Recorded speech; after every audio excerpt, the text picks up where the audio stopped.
They are bold, colorful, and playful accessories that are sure to make a statement when you wear them. Today, we have the pleasure of talking to the founder of Holst Lee. This is Charleston Women Podcast, where you can meet like-minded, strong, independent, professional, and inspiring local women.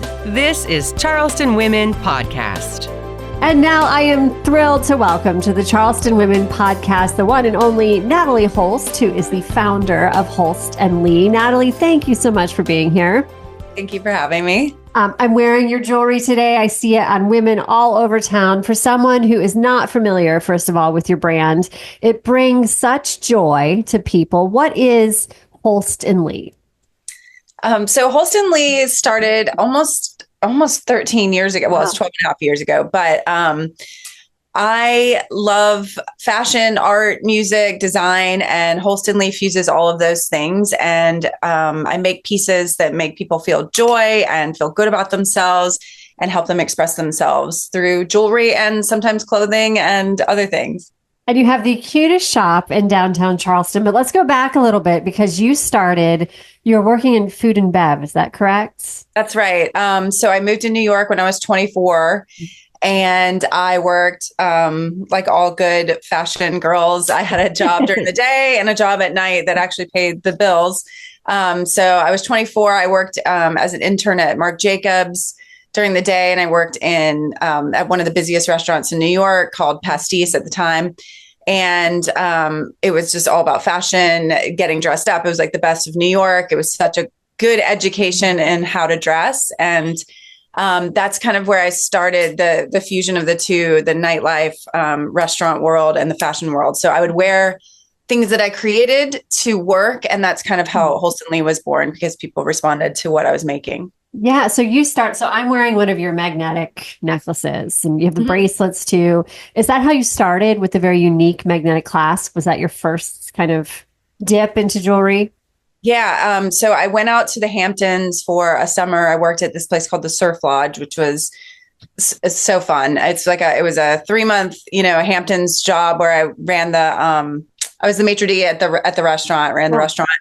And I would go to the hardware store in Montauk, New York, and just pull ropes off the walls and copper caps from like the plumbing section and put magnets in them, because I didn't really like the old, run of the mill clasp out there. So that was like the beginning of the design for the clasp that we have that we're known for. So it has this kind of industrial feel, like when you really look at the jewelry sometimes, and only plumbers really notice it because like one of our signature pieces has what are called plumbing ferrules, like back then. Obviously they're now like designed and plated and they're gold, but I was just pulling plumbing parts and putting them together and making funky necklaces, and people loved it. That's so cool. I had no idea that it was a plumbing part. Every once in a while, like a plumber will be like, "Is that?" Like, his wife will have it in his arm. He's like, "What are you doing in my toolbox?" Yeah. So you have grown, so rapidly. First of all, when did you move to Charleston? Because I met you when you were pretty new to town. I think I moved my son was 1, so 7 years ago. So 7 years ago, and in the last 7 years, you were sold online and in boutiques. And then we had pretty big wholesale presence, and then online only. And then as the pandemic happened, we actually became busier and busier, which is kind of opposite to most people. But I think that during that time, people were looking for just little pieces of joy, and our jewelry offered that. And it was at home shopping. And I was like, I just want something to make myself feel better. And so we saw a big surge in online. And that subsequently I was like, well, we need a bigger office. So I just started looking for office space, and then was kind of thinking, well, if I'm going to have an office, I might as well have like a showroom or a studio where people can shop. And that was our first store. So that was the one on Broad Street. And where are you now? So since then, we have moved to 17 State Street into a beautiful corner shop. It's on the corner of Chalmers and State. It's like the beautiful cobblestone street that everybody knows. And we get photo shoots every day. It's like I was going to say they finished taking the family photos on Chalmers and they go in and shop. It was Brilliant. family photo season for the holidays. It was every day, 5 families. It's so cute. The kids screaming outside, not wanting to get their picture taken. And your shop is so bright and fun. And as you said, joyful. In 1996, it was Southern Women to Women magazine. Now it's Charleston Women magazine. Charleston Women is all about strong, capable, confident, hardworking, nurturing, determined, dedicated, and inspiring women. Our readers are business owners, entrepreneurs, mothers, sisters, wives, and grandmothers. Pick up your copy of Charleston Women magazine at Charleston area Harris Teeters and Food Lions. Charleston Women magazine.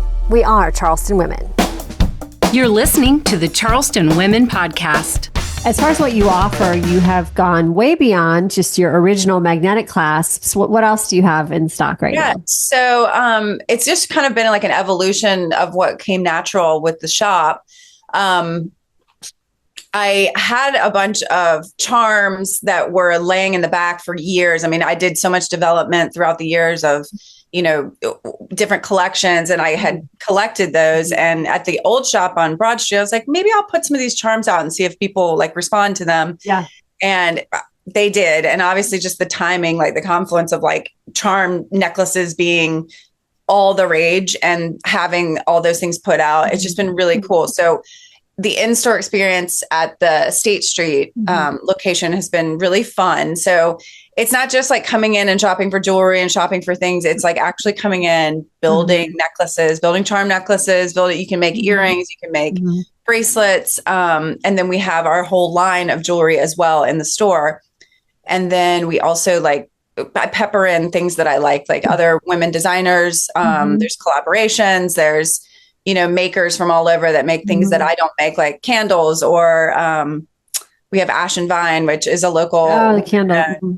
The best candles, in my opinion. And we also, I don't know if you know the Buzz, which is like, it's a fragrance that's bug spray, like stuff like that, where it's cool. Complimentary to our brand, also women owned and also friends of mine. So it's really fun. I love having a store. That's wonderful. You also have parties, right? Like if you wanted to get a group of girlfriends or do a birthday party, you can book that as well. Yeah. So a lot of bachelorette parties. We do walk-in bachelorette parties constantly. So people just be walking by or they saw it on TikTok. But yeah, we can book out the space, which is really fun. You get it for like 2 hours, bring your girlfriends in, we provide wine and we make it a whole thing. It's really fun. So I think it's been, kind of marries my love, because I almost opened restaurants. That was my background. Like I worked in restaurants for so long. And I loved talking to people. I loved interacting with people and just finding out about them. And this kind of marries the two of them. So we have the store, I can do my jewelry, but also get to entertain and pour wine. Plus you don't have to stay till 2 a.m. So I don't have to stay till 2 a.m. Exactly. And I don't have to make drinks and worry about the kitchen order. So as we get closer to Christmas, you can't go wrong with a gift from Holst Lee. What are some of your hottest items right now that would be good for the stocking? Gosh. Yeah. So I know this sounds kind of like, I don't know what the word is, but a gift card is actually really, really easy because of that in-store experience. Like I think giving the gift card is offering someone the opportunity to go into the store and make their own jewelry, which is something that you don't always get to do. But by far and away, our best selling, actually just to give you an idea. Go ahead and grab it. So these are our orders for online today. Yes. This is our mesh bracelets. These are always. So I need to get. I have the gold, but I need to get the silver and the gold. Silver's coming back, right? Oh yeah, silver's back in a big way, especially with the younger set. But I also love our one of our best sellers is a two-tone, so it has the gold and the silver, and it kind of speaks to like the youngers. But older ladies that love like David Yurman or like their fancy two-toned jewelry, it goes really well with it. So I like to mix my metals for sure. Are you having a sale or that's just a typical day? We are having a sale. Yeah. Oh, good to know. Yeah. So right now it's Grab's phone now. Exactly. It's 15% off right now through Christmas. And great. I haven't been doing as many sales lately, but this is a good one. So that's a great one. And ladies, you can buy it for yourself too. That's fine. Absolutely. And I think the other thing about it is the price point is really reasonable. So the charm bar, I think, you can build a really nice bracelet and a nice necklace. Well, nice bracelet under 100, I think, and under 150 for a nice necklace. And I think that's a good price point for anyone, really. That's wonderful. How do you come up with some of your quirkier things? I mean, you have earrings that are drinks. I've got glow in the dark dinosaurs from you, gummy bears. How do you come up with the fun stuff? I kind of just pull from, first and foremost, I think in design, I think the most important thing that you should be is authentic. And I think a lot of the times, I mean, those quirky things are things that I'm like, oh, I want to wear that. So yes, a dinosaur earring is not typically what you would gravitate towards, but during the pandemic, again, my children were home all the time and we had all these plastic dinosaurs around the house. And I was like, those are so cute. And then they would glow in the dark. And I was like, hey, those would make really good earrings. I don't know why, but we also had the popsicles. My kids would ask me for popsicle every 5 minutes. So that it's just maybe just picking up on the environment and thinking that would make a cute earring. And the drinks, I don't know where that inspiration came from. You might have had a cocktail or two, maybe on occasion. Also, I would be remiss if we didn't talk about some of the celebrities that have worn your jewelry. Yeah. You mentioned during COVID when you blow up, didn't a certain someone wear one of your bracelets? Yeah, Dr. Jill Biden wore the best. We call it the Jill now because I mean it was always the best-selling bracelet, but when she wore it, it really just kind of catapulted it, and it still is the mainstay best-selling item. That and in the silver. So we've had some really cool people wear the jewelry, which has been so fun. Like Mary J. Blige, that one's awesome. Wow. And Solange Knowles, Selena Gomez.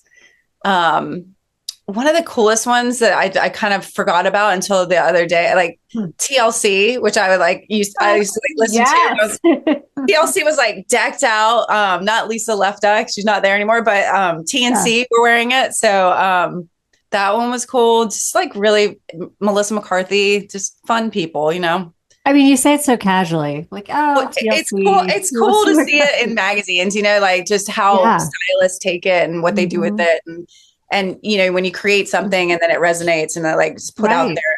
And your stuff too is good for mixing too. So I imagine sometimes they mix, especially the bracelet with stacks of different stuff. For sure. And I've really been into semi-precious stones lately, jade and turquoise. I mean, always, but I really worked those into the collection too. And we kind of made it our own. I just love properties of stones. So I think that's Natalie, how many people do you have working for you now? Oh, I like that. Oh my gosh. I think we have 13 people. I mean, did you ever imagine when you were working in the restaurant that you would have a brick and mortar shop and 13 people? No. And we actually have a second store. So I have a second store in Charlotte, North Carolina. So when did that open? That opened in July. So that was a really good opportunity that presented itself in July. And I'm from Charlotte originally. So a lot of customers from Charlotte were asking, when do you open a store here? When do you open a store? And then it presented itself. So my friend Margot Bizon sent me a listing. I was like, well, that looks cool. So we're in South End in Charlotte, and it was a pop-up store, but I think we're going to keep it because it's been going really well. So that's in 1930 Camden Road, if you're in Charlotte. So that's next to the Heart Wall. But it's great. It's a smaller store. It was a wine bar before, so it actually has a bar down the middle, so it's perfect for the charm bar. The charm bar to do it right there. Yep. So 2 stores, and on top of it, you recently launched something completely separate, a different line. Tell me more about that. Yes. So I started a company with my man called Bird and Bolt, and that is we promote mental and emotional wellness through the use of symbols.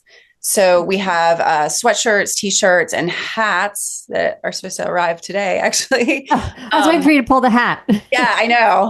I'm waiting. I'm excited. But the symbols are meant to promote mental and emotional wellness and kind of start the conversation around that and to remind yourself to take care of yourself. Each symbol means something different. So cool. It's got its own website and Instagram, but we do sell it in both stores. So okay, so Bird and Bolt is the website. Bird and Go Bolt. to you, and then HolstLee.com, birdandbolt.com is where you can shop. Natalie, before we end this, I have one question that I ask everyone I interview, because I think when I meet a successful business owner like yourself, a mom to 2 little boys, how do you start your day? I find it fascinating how some people are up and at 'em early. Some people have to sleep in, meditate, but it kind of sets you up for the day. So what is your routine if you have one? Yeah, that was actually a really important part of getting the business square and straight, because again, during the pandemic, not to harken back to that, but it was such a changing point for almost everyone. But the importance of a routine became really prominent then. So for me, I wish that I could say that I am a morning person that pops up and gets up out of bed ready to go, but I'm just not. I don't know if it's a physical thing, but I set the alarm for 6:15. I roll out at 6:30. I get the kids ready for school. And then I go to high-low. So every morning I go to high-low, I do a class, which really has helped center and focus my brain. Because I wake up and there's as a small business owner, you're literally putting out fires all day, and just, there's a lot to do. There's a lot to accomplish. And my brain unchecked will just go and try and make lists. But taking that 45 minutes to myself is it's everything. And, you don't always want to get up and go work out, but you do, because it's such a privilege, and it's such, it's my time. It's the only time I have is on the mat, and it's me, I wouldn't say zoning out, but it's also stopping your brain chatter and just getting into your body and kind of centering yourself. So I always say it's better than therapy, a workout. 100%. If I'm upset about something, go work out, especially yoga, but those core classes will, I'm sure. The pulse classes, running. Yeah, it's fun. It's fun too. I love high-low. So, and I'm if I don't do it in the morning, most likely it's not going to happen. Oh yeah, no, it's not happening. It's just because I come. Yeah, no. After school, after work is I say I'll do it later after I pick them up. It never happens. No way. What's next for you? 2 stores, Bird and Bold as well. Do you have anything else on the horizon? As if you already have enough. I'm not saying you need to add to it. Yeah. No, definitely. Well, there's always something else, right? So, it would be boring if there wasn't. Yes. So I have designed a line of dresses as well. So, my fashion background, I always wanted to have a clothing line. The clothing line, it requires a lot more than a jewelry line. And that's not really true, but you have to keep inventory, all kinds of sizes. And then it's a different business. A little more complicated. Yeah. Far more, sizing, stuff like that, production. The thing I like about jewelry is keeping my hands on it and actually controlling the production of it. So, that being said, I feel it is finally time, and I've learned enough about the business to launch my clothing line. So I have a line of dresses coming out, and they're really fun. They're pretty similar to the jewelry. It's bright, it's fun. It has the evil eye kind of woven into its DNA. So those are hopefully coming in the next couple of months. We'll have a small run in our store and a couple other stores. So we'll give it a go. So we can just dress you head to toe. You can wear your workout gear with Bird and Bolt, and then change into your dress and put your jewelry on. All day, Holst Lee, pretty much. Right. Bold. Are they short? Are they maxi dresses? So there's a wrap dress, which is universally, I think, flattering for most on women. Everybody. Yeah. Yeah. A sundress, a caftan, and then a smock dress just for the that's universal too. Yeah. So well, I can't wait. Well, Natalie, is there anything else you'd like to talk about that I haven't asked? I don't You probably received 500 emails during this time. I mean, I put the notifications on silent, but no, I'm just really grateful, first of all, for wanting to talk to me about it. And I really love what I do. I think I'm really privileged to never feel like I work. I really don't. I don't feel like I work a day in my life. I feel like I get to get up, do my passion, and share that and art with the world, because my background is art, and I wanted to sell paintings, but I couldn't part with them. So making little pieces of art is the next level of that. And I love it. So I'm just really grateful for being able to do what I love. Well, you are one of the most talented and creative people I know. And I feel like everything you touch turns to gold. So I'm sure this new dress line too is just going to soar and take off. I hope you love it. Otherwise, I'm just going to be swimming in dresses. So I don't think that'll be a problem either. I don't think that'll be a problem. Natalie, always good to see you. Thank you again. It's good to see you too. Thank you. HolstonLee.com, birdandbolt.com. Both can be found on social media. And you have been listening to the Charleston Women Podcast. Bye. Thanks for spending time with Charleston Women Podcast. Please like us and follow us on whatever platform you're using to access Charleston Women Podcast.